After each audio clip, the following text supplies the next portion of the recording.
साई नाम जपे नित्यं साई ध्यानं करोति चेत् धर्मार्थकाममोक्षस्य सिद्धार्थस्य न संशयः। पुत्रहीनं लभेत् पुत्रं धनहीनं धनं लभेत् विद्यार्थी च लभे विद्यां वरहीनं शुभवरं। प्रपन्नवत्सल साई भक्तं सर्वं ददाति चै साईनां शरणं गच्छ हि कामस्विकाप्रदम्। ॐ श्री श्रीनिवासाय विद्महे सच्चिदानन्दाय धीमहि तन्नो साई प्रचोदयात्। ओम श्री साईनाथाय नमः। ओम साई नमो नमः। श्री साई नमो नमः। जय जय साई नमो नमः। सद्गुरु साई नमो नमः। हे शिरडीर नाथ श्री साईनाथ, तुम्हें मोर माता, तुम्हें मोर पिता, तुम्हें भाग्य विधाता। त्वमेव माता च पिता त्वमेव, त्वमेव बन्धुश्च सखा त्वमेव, त्वमेव विद्या द्रविडं त्वमेव, त्वमेव सर्वं मम देव देव। हे अनंत कोटि ब्रह्मांड नायक राजाधिराज जगिराज परम ब्रह्म श्री सच्चिदानंद सद्गुरु साईनाथ, तुमरी चरण रे शत सहस्र प्रणाम। ओम श्री साईनाथाय नमः। साई बाबा कृपारू पंचचतुर्विंशत् अध्याय प्रारंभ करने जाऊँचे। यही अध्याय नवनाथ समान भक्ति बाबांकर शयन निमंते काष्ठपटा संपर्क में वर्णना करा जायछि। प्रस्तावना गत 3टी अध्याय बाबांकर निर्वाण विषय वर्णना करा जायछि। एथिरे कौनसी संदेह नाही जे एबे बाबांकर साकार रूप लीन हो जायछि, किंतु तांकर निराकार स्वरूप सर्वदा विद्यमान रहिछि। ए पर्यंत केवल सही सब घटना और लीला मानकर उल्लेख करा जायछि जहा बाबांकर जीवन काल रे घटिथिला। तांकर समाधि परे मध्य अनेक लीला घटिछि एवं एबे मध्य देखिबाकू मिलुछि, जेउथिरु एकथा सिद्ध हुए जे बाबा एबे भी विद्यमान एवं आग भली तांकर भक्त मानकर रक्षण करुछन्ति। बाबांकर जीवन काल रे जेउ व्यक्ति माने तांकर सानिध्य बा सत्संग लाभ करिछन्ति सेमानकर भाग्य को किए कल्पना करि परिबो। तथापि जदि केही ऐन्द्रिक व सांसारिक सुखरू वैराग्य प्राप्त लाभ न कले ताहाले ताकू दुर्भाग्य छड़ा आउ कौन कहुजिबो। सही समय रे जहा आचरण रे प्रयोग करिवार थिला बा एबे मध्य करिबा उचित ताहा हेउछि अनन्य भाव रे तांकर आराधना व सेवा रे निमग्न हेबा। कृत्रिम पूजन रे की लाभ? जदि पूजा बा ध्यानादि करिवार अभिलाष अछि ताहाले शुद्ध मन एवं अंतःकरण करिबा उचित। स्वामी प्रति पतिव्रता स्त्रीर जेपरि विशुद्ध प्रेम रही थाए, सही प्रेमर उपमा केबे केबे लोके शिष्य और गुरुंक संपर्क उदाहरण दे बाढ़ी थांती, किंतु शिष्य एवं गुरुंकर प्रेम आगे पतिव्रता पत्नीर प्रेम मध्य म्लान पड़ जाए एवं तार कौनसी तुलना हो पारे नाही। माता पिता भाई बा अन्य आत्मीय माने जीवन ध्येय आत्मसाक्षात्कार प्राप्त करिबारे कौनसी सहायता करिपारिबे नाही। एथिपाई निजको निजर मार्ग अन्वेषण करी आत्मानुति पथरे अग्रसर हेबाकू पड़िबो। नित्य एवं अनित्यर विवेक, इहलौकिक तथा पारलौकिक सुख त्याग, इंद्रिय निग्रह एवं केवल मोक्ष उद्देश्य रखी अग्रसर हेबा उचित। अन्य उपरे निर्भर करिबा परिवर्ते निजर आत्मविश्वास वृद्धि करिबा आवश्यक। जेतेबेले आमे एही प्रकार विवेक बुद्धि रे कार्य करिबाकू अभ्यास करिबा सेतेबेले ही संसार क्षणभंगुर एवं मिथ्या बोली अनुभव होइजिबो। एहा परे सांसारिक विषयरू आसक्ति क्रमशः ह्रास पाइब एवं शेष रे वैराग्य प्राप्ति हेब। आहुरी अग्रसर हेले एही रहस्य जଣା पड़िबो जे ब्रह्म आमर गुरु व्यतीत अन्य केही नुहंती, बरं से ही वास्तव रे परमात्मा अटंती। आउ तापरे एही रहस्य उद्घाटन हेब जे एही दृश्यमान जगत तांकर प्रतिबिंब। एणु समस्त प्राणीठारे तांकर रूप दर्शन करी तांकर आराधना आरंभ करिबा विधेय। एही समत्वभाव दृश्यमान जगतरू विरक्तिर मूलमंत्र। एहीपरि जेतेबेले आमे ब्रह्म बा गुरुंकु अनन्य भावरे भक्ति करिबा, तांकठारे अभिन्नता लाभ करिबा एवं आत्मानुभूति प्राप्ति सहज हेब। संक्षेपरे यह कहुजाई पारे जे गुरुंक कीर्तन एवं तांकर ध्यान करिबा द्वारा ही समस्त भूतरे भगवत दर्शन करिबार योग्यता लाभ हुए, फल परमानंद प्राप्ति हुए। निम्नलिखित कथा एही तथ्यर प्रमाण अटे। भक्तगण प्रथमे शुणिबा नवनाथଙ୍କ समान भक्ति संपर्क रे काका साहेबଙ୍କର संदेह तथा आनंदरावଙ୍କ स्वप्न संपर्क रे वर्णन करा जायछि। यह सर्वजन विदित जे बाबा काका साहेब दीक्षित को एकनाथ महाराजंकर दुईटी ग्रंथ श्रीमद् भागवत और भावार्थ रामायण नित्य पाठ करने को अनुमति देते। काका साहेब यही ग्रंथगुड़िकर नियमपूर्वक पाठ बाबा सम्मुख कर आसुथिले एवं बाबा समाधिस्थ हेबा परे भी करुथिले। थरे काका साहेब मुंबई रे काका महाजनी घरे प्रातः समय एकनाथी भागवत पाठ करुथिले। माधवराव देशपांडे बा श्यामा एवं काका महाजनी सेठारे उपस्थित थिले तथा ध्यानपूर्वक श्रवण करुथिले। सही समय रे एकादश स्कंदर द्वितीय अध्यायर पारायण चलीथिला, जेउथिरे नवनाथ अर्थात ऋषभ वंशर सिद्धपुरुष यथा कवि हरि अंतरिक्ष प्रबुद्ध पिपलायन आविहोत्र द्रुमिड़ चमस एवं करभाजनकर वर्णना रही। भागवत धर्मर महिमा एही माने राजा जनक को बुझाइथिले। राजा जनक एही नवनाथ को बहुत महत्वपूर्ण प्रश्नमान पचारिथिले एवं ए समस्ते तांकर शंका बड़ संतोषजनक भाव समाधान करुथिले। अर्थात कवि भागवत धर्म हरिभक्तिर विशेषत्व अंतरिक्ष माया कौन प्रभुत मायार मुक्ति हेबार विधि पिपलायन परमब्रह्म स्वरूप आविहोत्र कर्मर स्वरूप द्रुमिड़ परमात्मा अवतार और तांकर कार्य चमस नास्तिकर मृत्यु पर गति एवं करभाजन कलिकाल भक्तिर पद्धति विषय यथाविधि वर्णना करिसंती। एहार सार कथा यह जे कलिजुगे मोक्ष प्राप्ति करिवार एकमात्र साधन हरिकीर्तन बा गुरुचरणर चिंतन अटे। पाठ समाप्त हेबा परे काका साहेब बड़ निराशपूर्ण भंगी रे श्यामा और अन्य माननकु कहिले, नवनाथंकर भक्ति देख, सेमाने तो सिद्ध थिले किंतु आम भली मूर्ख मानक ठारू एही प्रकार भक्ति केबे संभव कि? अनेक जन्म धारण करिबा परे मध्य जदि सेहीपरि भक्ति प्राप्त हेला नाही ताहाले मोक्ष किपरि प्राप्ति हब? एपरि मने हेउछि कि आम पई कोनोसी आशा नाही।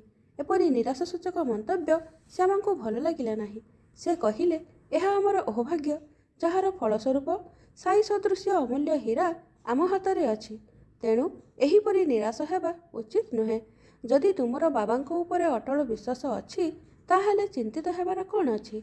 धरिनिय नवनाथंकर भक्ति अपेक्षाकृत अधिक दृढ़ एवं प्रबल होइथिबो, किंतु आमे मध्य प्रेम और स्नेहपूर्वक भक्ति करुनाहु कि? बाबा कौन अधिकारपूर्ण बाणी रे कहि नांती कि श्रीहरि बा गुरुंकर नाम जप द्वारा मोक्ष प्राप्ति हेब, तेणु भय किंबा चिंता काहींकि? तथापि श्यामांक वचन रे काका साहेबंकर द्वंद्वर समाधान हेला नाही और से दिन सारा विचलित रहिले। तांको मस्तिष्क को यही प्रश्न आंदोलित करुथिला जे केउ विधिरे नवनाथंकर समान भक्ति प्राप्ति संभव। आनंदराव पाखरडे नामक जन व्यक्ति श्यामांको खोजी खोजी सेठारे पहुँचिले। सही समय रे भागवत पारायण चलीथिला। श्री पाखरडे श्यामांक पाखरे बसिले एवं धीर स्वर किछि कहिले। से तांकर स्वप्न वृत्तांत श्यामांको कहुथिले। सेमानकर भितरे कथाबार्ता जोगु भागवत पाठरे विघ्न सृष्टि हेबारु काका साहेब पारायण अधा रखी श्यामांको पचारिले कि वार्तालाप हेउछि। श्यामा कहिले, आपणकर गतकालीर शंका बाबा दूर करि दैछन्ति। बाबा गतकाली श्री पाखरडे को जो स्वप्न देइछन्ति ताहा तांकठारु श्रवण करंतु। बाबा कहिले जे विशेष भक्तिर कौनसी आवश्यकता नाही, केवल गुरु को नमन किंबा तांकर आराधना करिबा यथेष्ट। स्वप्न शुणिबार उत्कंठा समस्तक मनरे थिला, सबुठारु बेसी काका साहेबकर। समस्तक अनुरोध परे श्री पाखरडे तांकर स्वप्न वृत्तांत शुणाइले। से कहिले, मु देखुछि जे मु एक अतल सागर रे छिड़ा होइछि। मोर कमर देश जाए पानी रे बुड़ी रहिछि एवं मु जेतेबेले ऊपर को दृष्टिपात करुछि श्री साईबाबांकर दर्शन हेला। से एक रत्नखचित सिंहासन रे विराजमान करिथिले एवं तांकर श्रीचरण जल मध्य रे बुड़ी रहिथिला। एही सुंदर दृश्य एवं बाबांकर मनोहर स्वरूप को देखि मोर चित्त आनंद रे पूरी उठिला। एही स्वप्न को किए बा स्वप्न मने करिवो? मु देखिली श्यामा बाबांक निकटरे उपस्थित होइछन्ति एवं से मते श्रद्धारे कहिले, आनंदराव बाबांकर श्रीचरण रे लोटी जाओ। मु कहिली, मोर मध्य एहा इच्छा, किंतु तांकर श्रीचरण जल भितरे रहिछि, मु किपरि मथा रखिबि? मु निरुपाय। एहा सुनी श्यामा बाबांको कहिले, हे देवा, कृपा करी आपणकर चरण जुगल को जल मध्यरु काढंतु। बाबा तुरंत चरण बाहर कले एवं मु तापरे लोटी पड़िली।